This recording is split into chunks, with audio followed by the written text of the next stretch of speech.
জীবন কখনো কখনো এমন জায়গায় ফেলে দেয় যেখানে আপনি শুধু দুটি জিনিস করতে পারেন, হার মেনে নেওয়া অথবা উঠে দাঁড়ানো। এই গল্পটা সেই দ্বিতীয় পথ বেছে নেওয়া এক ছেলের। অভি গ্রামের এক ছোট্ট ঘরে বড় হওয়া এক ছেলে। বাবা দিনমজুর, মা অন্যের বাড়ি কাজ করেন। প্রতিদিন সকালে বাবা বলতো, তুই যদি পড়াশোনা করে ভালো কিছু করতে পারিস, তোকে কেউ আর অপমান করতে পারবে না। কিন্তু পরিস্থিতি কখনো তাকে জেতার সুযোগ দেয়নি, শুধু চ্যালেঞ্জ ছুঁড়ে দিয়েছে। স্কুলে অনেকদিন খালি পেটে গেছে অভি। বন্ধুরা টিফিন খেত আর ও জল খেয়ে বইয়ে মুখ গুঁজে থাকত। কিন্তু তার চোখে ছিল জেদ।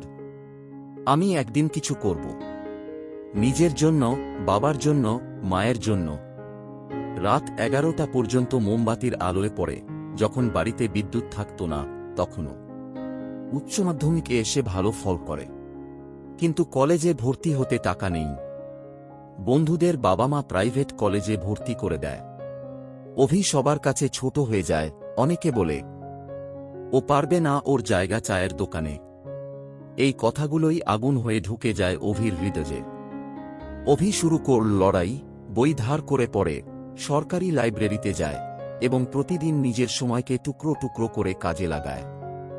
সকাল পত্রিকা বিলি, দুপুর পড়াশোনা, রাতে স্থানীয় দোকানে কাজ। তার ভিতর একটা গর্জন ছিল, আমি অন্য সবার মতো হতে পারি না, তাই আমি অন্যরকম হব। 1.5 বছরের অক্লান্ত পরিশ্রমের পর অভি একটি সরকারি স্কলারশিপ পায়। তার চোখে জল। সে প্রথমবার নিজের বাবার চোখে গর্ব দেখে। অসম্ভব বলে কিছু নেই, শুধু মানুষ থাকে যে হাল ছাড়ে না। অভি সেই মানুষদের একজন।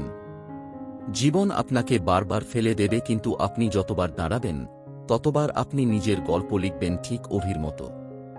পরবর্তী এপিসোড অভির প্রথম বেতনের দিন শোনার জন্য চ্যানেলটি সাবস্ক্রাইব করে পাশে থাকুন ও ভিডিওটি ভালো লাগলে বন্ধুদের সাথে শেয়ার করতে ভুলবেন না।